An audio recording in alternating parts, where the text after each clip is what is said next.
प्रभूचा गौरव असो आत्ता आणि सदा सर्वदा. आत्ता आणि सदा सर्वदा प्रभूचा गौरव असो. आवे मरिया, आवे मरिया, आवे मरिया. आश्चर्य वाटलं असेल ना. आत्तापर्यंत आपण फक्त प्रेज द लॉर्ड, हालेलुया अशा प्रकारे घोषणा द्यायचो.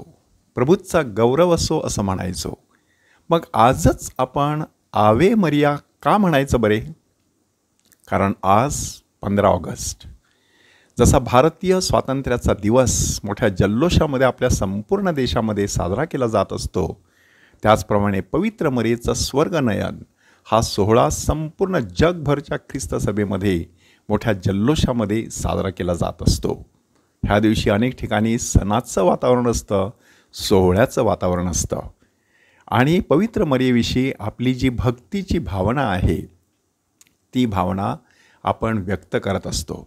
कायद्याने बंधनकारक असलेला असा हा दिवस रविवारसारखा, की जसे आपण रविवारी मिस्साला जात असतो त्याप्रमाणे 15 ऑगस्ट ह्या दिवशीसुद्धा आपण पवित्र मिस्सामध्ये सहभागी व्हावं अशा प्रकारे अपेक्षा असते. आदिवासी भागामध्ये पवित्र मरियेला उद्देशून सुंदर असं वर्णन आहे, की जे वर्णन प्रकटीकरणाच्या पुस्तकातील अध्याय 12मध्ये पहिल्या काही ओव्यांमध्ये किंवा वचनांमध्ये करण्यात आलेलं आहे. त्याला धरूनच वारली गायना ह्या पुस्तकामध्ये सुंदर असं गीत आहे. ऐकूया बरे.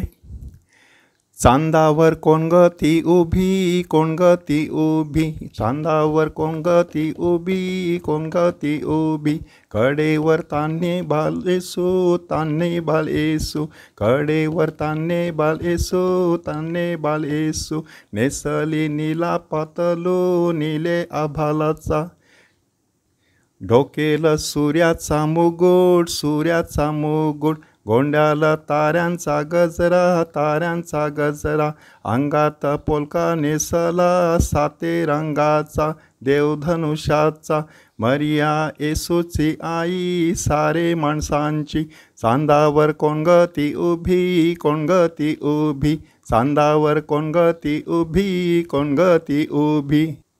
हे सुंदर असं वर्णन आपल्याला प्रकटीकरणाच्या पुस्तकामध्ये ऐकायला मिळते. पोप बेनेडिक्ट 16 ह्यांनी त्या वर्णनाचं सुंदर असं स्पष्टीकरण दिलेलं आहे, की स्वर्गात एक चिन्ह दृष्टीस पडले. सूर्य तेज पांघरलेली अशी स्त्री दिसली. तिच्या पायाखाली चंद्र होता, डोक्यावर 12 ताऱ्यांचा मुकुट होता. ह्या 3 अशा प्रकारच्या घटकांमध्ये सुंदर असं प्रतिकात्मक वर्णन पवित्र मरियेचं करण्यात आलेलं आहे. सूर्य तेज पांघरलेली म्हणजे परमेश्वराच्या सहवासामध्ये सतत तेजाने भरलेली. प्रभू येशू ख्रिस्ताचं जेव्हा रूपांतर झालं त्यावेळेला त्याचा चेहरा सूर्यासारखा तेजस्वी झाला. ते त्याच्या ईश्वरी स्वभावाचं प्रतीक होतं. पवित्र मरिया ह्या सूर्य तेजाने नाहून निघालेली आहे, कारण तिच्या संपूर्ण शरीरामध्ये, मनामध्ये, हृदयामध्ये परमेश्वर वस्ती करत आहे आणि त्याचं तेज तिच्या अंगकांतीमधून बाहेर पडत आहे, संपूर्ण शरीरामधून बाहेर विलसत आहे, चेहऱ्यावरती तळपत आहे.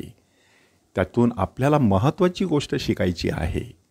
फक्त परमेश्वराच्या सहवासात राहून बघा, तुम्हाला नक्कीच आपलं संपूर्ण जीवन अनोख्या तेजाने उजळून निघाल्याचा अनुभव आल्याशिवाय राहणार नाही. पवित्र मरियेच्या पायाखाली चंद्र आहे. ह्याची अनेक स्पष्टीकरणं आहेत, परंतु एक महत्त्वाचं स्पष्टीकरण म्हणजे चंद्र पृथ्वी आणि स्वर्गाच्या मध्ये असतो. पवित्र मरिया स्वर्ग आणि पृथ्वीची राणी ही आपल्या मानवाची मध्यस्थिनी आहे. ती परमेश्वराकडे आपल्यासाठी मध्यस्थी करत असते, प्रार्थना करत असते. ह्यातून आपण देखील एक महत्त्वाची गोष्ट शिकायची आहे, की आपण देखील आपल्या कुटुंबाच्या आणि परमेश्वराच्या मधोमध असतो.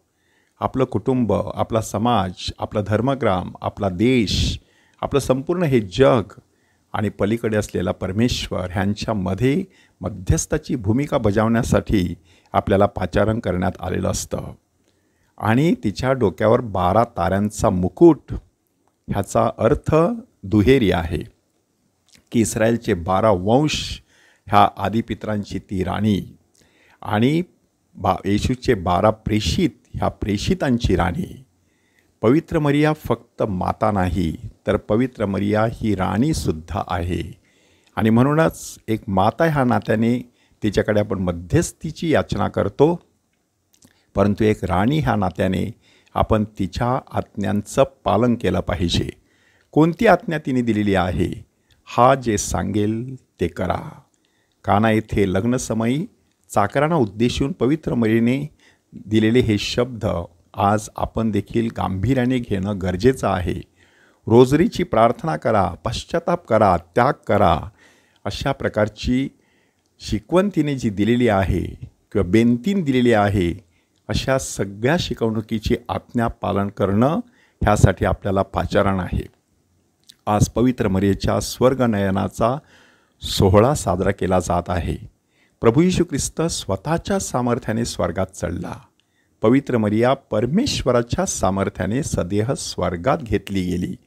सदेह, देह म्हणजे शरीर, परंतु इथे शरीर म्हणजे नुसती हाडं आणि मांस मटण नाही, तर शरीर म्हणजे संपूर्ण व्यक्तिमत्व, की जी व्यक्ती परमेश्वराच्या उपस्थितीमध्ये जीवन जगत असते तिला मृत्यू कधीच परमेश्वरापासून विभक्त करू शकत नाही, तर मृत्यू तिला परमेश्वराशी जोडत असतो. म्हणून ती सदेह परमेश्वराच्या सहवासात राहण्यासाठी स्वर्गात घेतली गेली. आज तिच्या स्वर्गनयनाचा सोहळा साजरा करत असताना आपलं अंतिम निवासस्थान स्वर्ग आहे हे माणसाने कधी विसरायचं नसतं. ह्या पृथ्वी तलावरील जीवन जगत असताना आपली दृष्टी सदैव स्वर्गाकडे खिळलेली असली पाहिजे. एक दिवस आपल्याला त्या स्वर्गीय निजधामी परतायचं आहे ह्याचं भान माणसाने ठेवलं पाहिजे. तशी कृपा मिळावी म्हणून पवित्र मरियेला विशेष प्रार्थना करूया. आवे मरिया, आवे मरिया, आवे मरिया. प्रभूचा गौरव असो आत्ता आणि सदा सर्वदा, आत्ता आणि सदा सर्वदा प्रभूचा गौरव असो.